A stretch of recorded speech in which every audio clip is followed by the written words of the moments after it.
So we hadn't had anything pretty much. It was Yeah. just what A&R meant. I think he'd done a bit of research and realised that the Warner Brothers that were going to sign us, but maybe it wasn't a done deal. And then, Oh, because Callie that's right, yeah. gave us the ground to record a single and then told Alan they'd signed us, and then he hadn't. And then Alan, they're all a bunch of liars, aren't they? Pretty much. So Alan goes, oh, nice one, and then goes to bind us back to find us. But he did just say he was coming to one, and then he just showed up at the next one, so it did keep surprising us as well. And then the next one, and it did work. I Followed us for about 5 days. Yeah. On a tour with the Soup Dragons, and at the end of it I think we were signed. I'm not sure, I never really understood what he said, but Nobody did. We all relied on each other, and we realised that no one understood what he was saying, but he'd kind of got the deal anyway because we were into his bands on his label. I think he probably was aware of that as well. as far as Creation and us, I mean, Dave used to go out for the meetings and we used to go out socially. That's what Definitely, I remember. yeah. We'd go and hang out with Alan and Bob and whoever, and We were pretty obsessive at that time as well about how we wanted to do things and what we wanted to do. And I think basically we had people around us, Dave, the manager, that dealt with Creation, and we kind of just were allowed to really get on with it and not be interfered with at all, really. When Alan would come, I think sort of during recording sessions and point out that a football match that we watched just was costing quite a lot of money and all that, but in a joking way. I mean, you know, and basically just be very encouraging and seemed to be really happy with what he was hearing. the American deal, that's another story. Took one for the team there. We got houses out of that. Creation didn't really have any kind of choice until later when the marketing department was formed, but that was after Ride, wasn't it? That was more the post Oasis making it sort of era when the marketing thing started happening. Snort ecstasy. I wasn't very comfortable with that. Bastards. How could they do that to us? That side of things was a bit odd at times, but I think it was part of taking a pretty naive sort of art school boy and boys or whatever, and trying to sort of educate them with a lot of music and a bit of life, really. I was a quiet person, the sort of person that would normally feel kind of left out, but in that environment didn't really feel left out because everyone else was just as, you know, awkward. I mean, the thing is as well, we were really busy all through this period, so on the odd times when maybe we'd go to Creation for a weekend, and a Friday evening, and then it did sort of turn into a weekend. You'll be, yeah. And they'd all be centred there as well. I mean, it's sort of like the Scream were just in the office, weren't they? Yeah, or Valentine's was sharp, and you're like, oh wow, suddenly there seems to be a lot of the bands here as well as ourselves, and it seems to be a kind of party happening, and things just kind of went from there. It didn't seem to be any real big plan, it's just the way it always sort of seemed to happen. And then at that stage, I'm thinking 89, 90, it was sort of like we'd turn up and half the bands, like people like the Abbotts, Tim and Chris Abbott, they were starting a dance label. So they were sort of like with the Scream, and the Scream was sort of doing Screamadelica, and it was all kind of going through the office all the time. Like it was just everything was just in that localised little area. And from what I could work out as well, everybody seemed to be running on sort of diet pills or speed pills or something. So people were moving fast and gradually getting thinner each time you went back. I think I was 18 when we got signed. So I came pretty much straight out of, art school. But art school was only, 2 terms? Pretty much, yeah. The third term of that was talking to labels and people, I guess, so I cut that one short. But, in a way, it was also the feeling that a kind of fairy tale or sort of dream was starting to be realised and to sort of come true from my point of view, especially, and I think all of ours. I think it would have been... we had the name and the songs before we joined Creation Records. I think Creation... there was definitely one stage, I remember Steve saying, when we were talking about what labels there were, because it was all very especially Steve, was very like, well, you know, we can't do this, we've got to do this, we couldn't be on a certain label because it was, they'd released whatever, you know, some song he didn't like. But 4AD was one of the ones he liked. I do remember Steve saying, "I couldn't be on Creation because it's too obvious." But of course, that was what the one that wanted us. But yeah, we'd have been pretty much the same band on any label. But I think being on Creation definitely encouraged us. I don't know. I wish we'd gone slower. I wish we'd taken it a bit more easy because we tried to redefine it every time, and it was a bit like, you know, it didn't have to be that much hard work. We could have just explored each bit a bit more, but you know, no regrets. But when you make such big leaps between albums, you tend to throw everything out, the baby out with the bathwater sometimes. Yeah, and also I think for me, I kind of really loved it like that in a way as well, because you sort of avoided that kind of, I think we were pretty strongly creative sort of forces at that point, all of us.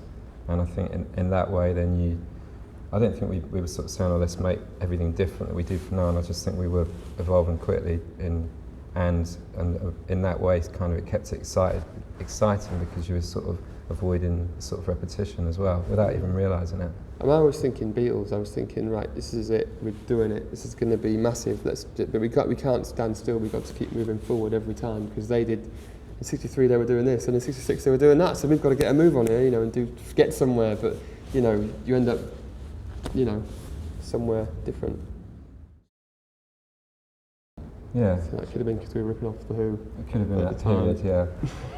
But yeah, I've sort of, yeah, and at certain times I've sort of felt like I've been in The Who. I felt like I've been in a lot of bands as well by being in Ride as well during those periods. That's the fun of it. I mean, you do a tour. This tour I'm going to be Syd Barrett, you know, and then you just go, like, get the delays out and play loads of mad stuff on the lead guitar. And then we'll do a tour as like Graham Parsons or. I remember that one. There were a lot of people on that tour. I never felt big. I never felt even that liked as Ride. You know, when we split up, no one seemed to really notice. It was just like, you know, this kind of re-evaluation has taken about 10 years to come along. Yeah, and I think there was a pressure in a way. Maybe we sort of created quite a lot of it ourselves just to kind of keep going and just to keep playing and keep it moving. That feeling that something was starting to work out, and at that point you just tend to try and accept all that's sort of thrown at you from tours to, you know, these sort of schedules, which just gets a bit crazy after a while. But at that time, it's a good time of life to be doing that. Well, a perfect time of life to be doing that. I remember the first festival that we did. And the set was starting with Polar Bear, and we did playing in the afternoon. And it was the first time I played to more than 1,000 or so people. What was that? Slough? No. Glastonbury?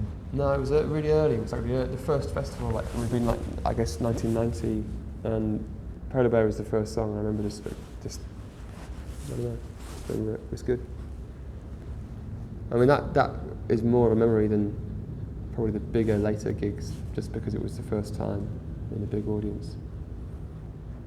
Yeah, I mean, I suppose at the time, Reading probably was for me up there with some of the big moments. Royal Albert Hall as well was a big moment for me, but I guess at the time you're not really aware of it, and then it's only when you, in hindsight, you think, crikey, yeah, that was great, we did that, and then you kind of sit back and think, actually, that was a brilliant show.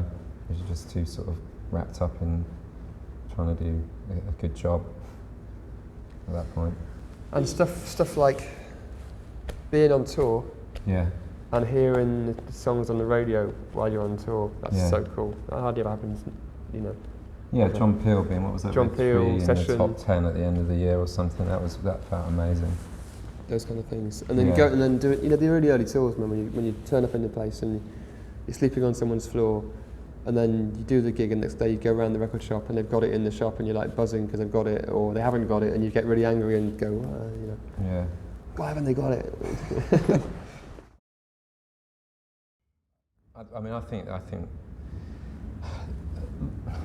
lots was changing quite quickly I mean, also from our own point of view, because I suppose success changed things for us.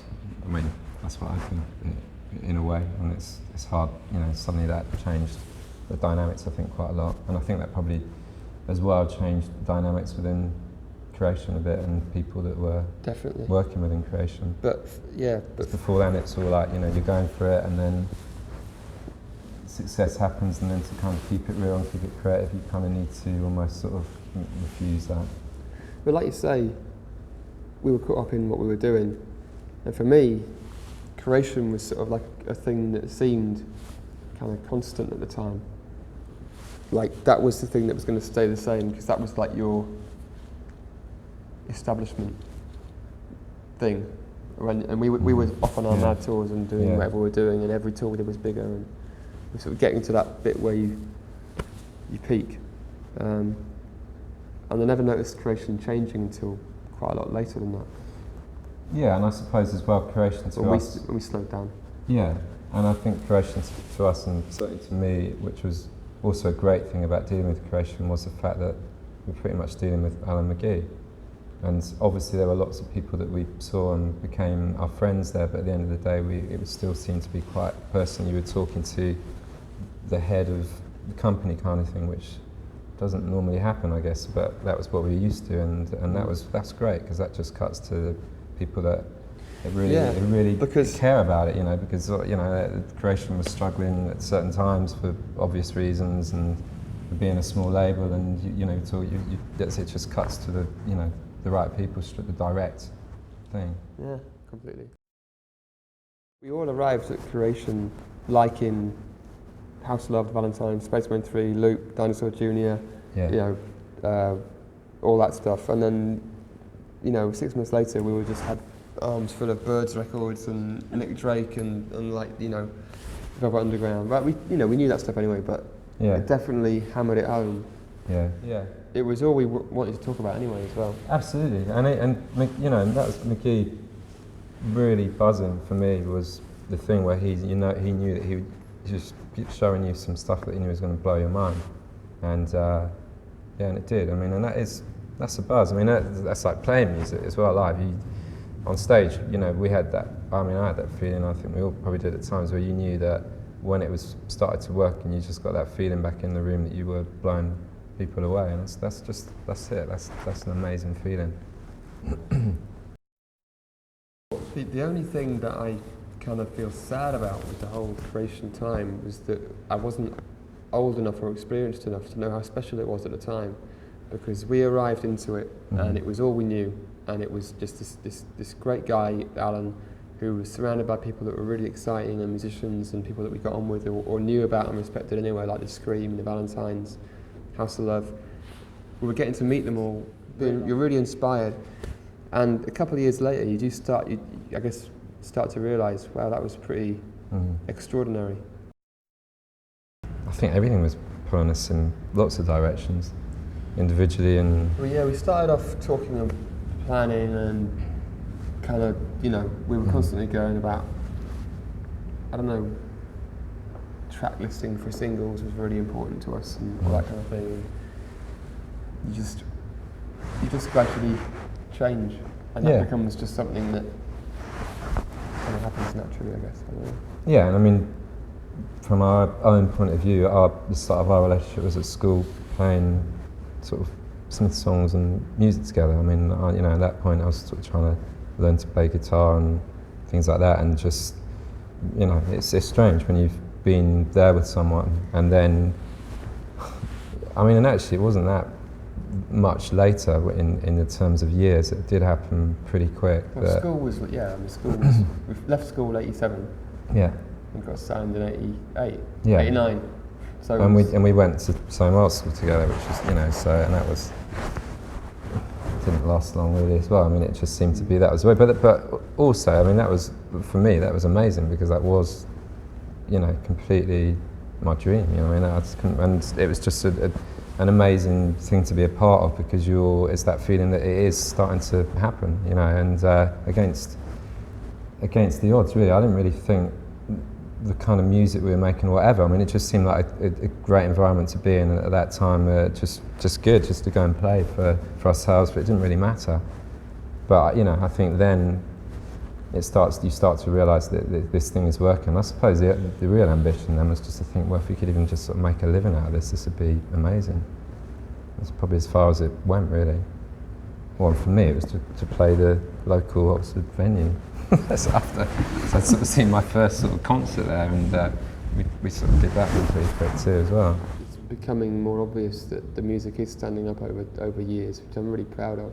Yeah, and I think that we stopped at a certain point as well before it got really, Shit. yeah, basically.